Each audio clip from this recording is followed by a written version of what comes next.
Pensa só, no Brasil, a ajuda social já foi vista como um favor. Hoje é um direito. A gente vai mergulhar na história dessa transformação que, olha, foi uma mudança profunda que redefiniu a vida de milhões de pessoas e o que significa ser cidadão por aqui. Essa é a grande questão, né? A ajuda a quem precisa, será que é um ato de caridade, um favor, ou é um direito fundamental garantido pelo Estado, assim como a saúde e a educação? Por muito, muito tempo, essa resposta não era nada clara. Mas, olha, nas últimas décadas, o Brasil tomou uma decisão. E essa decisão mudou tudo. Então, de um lado, a gente tinha um modelo antigo, paternalismo, caridade. Do outro, a visão que temos hoje, cidadania e direito. E, é sério, isso não é só uma troca de palavras, não. Foi uma reestruturação completa, uma virada de chave na política social do país. Ok, mas para a gente entender o tamanho dessa mudança, a gente precisa voltar um pouco no tempo e ver como as coisas funcionavam antes. E olha, os problemas não eram poucos não. Antes de 88, a assistência social era basicamente uma coxa de retalhos. Sabe, ações todas fragmentadas, sem coordenação nenhuma. Pior, a ajuda muitas vezes virava moeda de troca política. Aquele famoso toma lá, dá cá, um favor em troca de voto. A gestão era super amadora, muitas vezes ficava na mão de primeiras damas, por exemplo, sem nenhuma formação técnica para isso. E o foco era ajudar os pobres, uma coisa de caridade mesmo, e não em garantir direitos. Olha só o que o próprio Ministério do Desenvolvimento e Assistência Social diz sobre isso. Eles falam em uma trajetória de rompimento. É uma palavra forte, né? Rompimento. Um corte deliberado com essa lógica de caridade, de clientelismo, para finalmente dizer, não, isso aqui é uma obrigação do Estado e é um direito de todo cidadão. E esse grande rompimento, essa virada de chave, ela tem data e nome. Aconteceu com um dos eventos mais importantes da nossa história recente, a Constituição de 1988. Foi ali que um novo contrato social foi firmado com o país. O ponto crucial está bem aqui.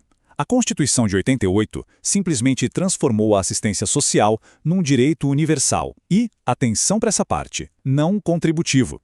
Mas o que isso quer dizer na prática? Bom, universal significa que é para quem dela necessitar. Ponto, sem exceção. E não contributivo é a grande sacada. O acesso a esse direito não depende de contribuição prévia, como na aposentadoria, por exemplo. Isso, gente, foi uma verdadeira revolução no conceito. E não ficou só na ideia, no conceito, não. A coisa foi bem amarrada. Os artigos 203 e 204 da Constituição detalharam tudo direitinho. Para quem era a assistência, quais eram os objetivos, como ia ser financiada e organizada, inclusive com participação da sociedade. Era literalmente o mapa da mina para construir um novo sistema. Beleza, ter o direito garantido na Constituição foi o primeiro passo. Um passo gigante, claro. Mas o próximo desafio, esse era imenso. Como transformar essa promessa escrita no papel em realidade no Brasil inteiro? E essa construção foi feita de forma muito metódica, sabe? Tijolo por tijolo. Pensa assim, a Constituição de 88 foi a fundação. Depois, em 93, veio a LOAS, a Lei Orgânica da Assistência Social. Foram as paredes. Aí, em 2004, a Política Nacional de Assistência Social veio para padronizar tudo, deixar a casa nos trinques. E, finalmente, em 2005, veio o telhado, a criação do SUAS, o Sistema Único de Assistência Social, que, para ficar fácil de entender, é tipo o SUS da saúde, só que para assistência social. É ele que organiza tudo no país inteiro. E qual foi o resultado de tudo isso? Bom, uma estrutura gigantesca. Hoje são mais de 8.500 CRAs espalhados pelo Brasil. O CRAS é a porta de entrada do sistema para milhões de famílias. Além disso, mais de 2.800 CREAs, que são os centros especializados para lidar com os casos mais complexos de violação de direitos. E para fazer essa máquina toda girar, mais de 463 mil trabalhadores.